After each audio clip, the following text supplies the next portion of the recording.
Alrighty, folks. Welcome back to the Crazy Dre podcast show. Folks, we're going to talk about Detroit Pistons again. This is crazy.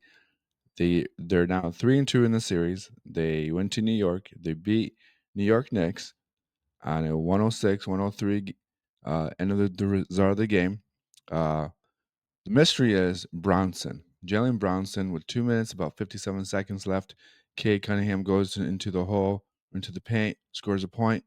Somehow, some way, both of those guys, Hart and Brunson, both get hurt.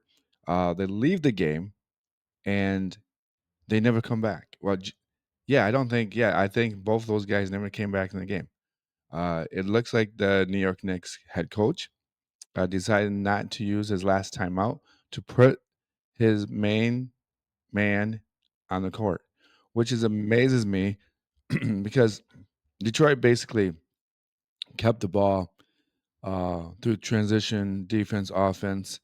Both teams were either scoring or missing shots, and no one was calling timeouts. And that's probably what saved Detroit. Honest to God, I think if Bronson was on the court, I think the end of the game and the result would have been totally different.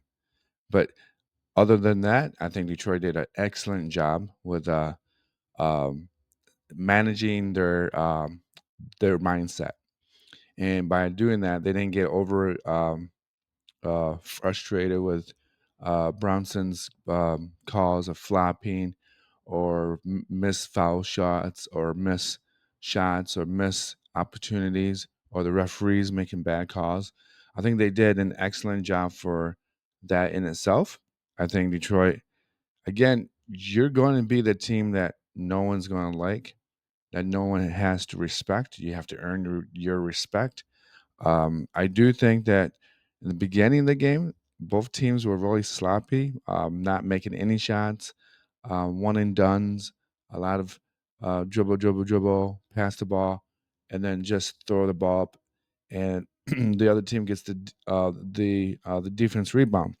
I do think that sometimes um, when you have to cover Karl-Anthony, he's a big guy, and I think that Tobias Harris, uh, he's just not physically or big enough to take on that um, challenge. I think it's very difficult. I think Detroit's going to have to uh, figure out a way to somehow slow him down. I think if Carr Anthony figures out that he should be in the paint more, it could be a game changing thing for New York Knicks. But saying that, what do you do? Do you keep putting Tobias Harris on him? Do you put Isaiah Stewart if he's not injured? Do you do that? That's the question. If Isaiah Stewart's on him, will Isaiah lose his mind? Will he get over frustrated? Will he exhibit bad behavior or bad fouls and bad opportunity? That's something that you have to really think about when you put Isaiah Stewart back in the game. Paul Reed, he's basically a good enough utility player, but physically, he's just not that big of a mass of a man. So you're going to have to put Paul Reed in the game more to slow down Carl Anthony. I think Carl Anthony makes big shots and big moments.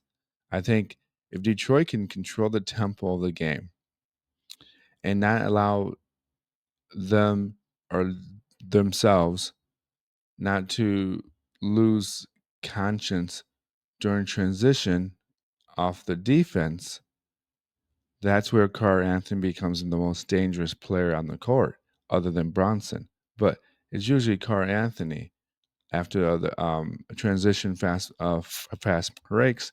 The ball is dished around a little bit and goes back to the 3 point line, and there's Carl Anthony out there. So that's something to consider, to realizing that if you slow the game down for Detroit, Detroit will control the tempo and they'll not have that moment of New York Knicks scoring off fast break points or Carl Anthony um, going over and above his ability. Um, I do think that I will go through some of the stats. I think Kate Cunningham, he he seemed to have a pretty good game, 24 points, uh, 6 for 17. Both Brunson and Kate Cunningham are struggling on the court. Um, but um, Cade made a huge 3-point shot towards the end of the fourth quarter, about maybe 2.5 minutes left in the game. His free throws, that's good that he's 11 for 12. The point is that Detroit needs to be on the free throw line as much as possible. Um, Defense rebounds, 7, 1 for offense rebounds for Cade. Tobias Harris had 17 points. Um, Usher Thompson surprised me. He had 22 points, um, 6 for 12 on the free throws. It could be a little higher.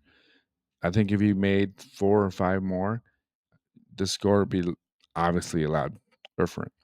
Um, 8 for 10 on the field, on the court. I think one of the things that, again, when I talk about Asher Thompson, is that he plays better when the ball is on transition fast break basketball. Okay, he just does.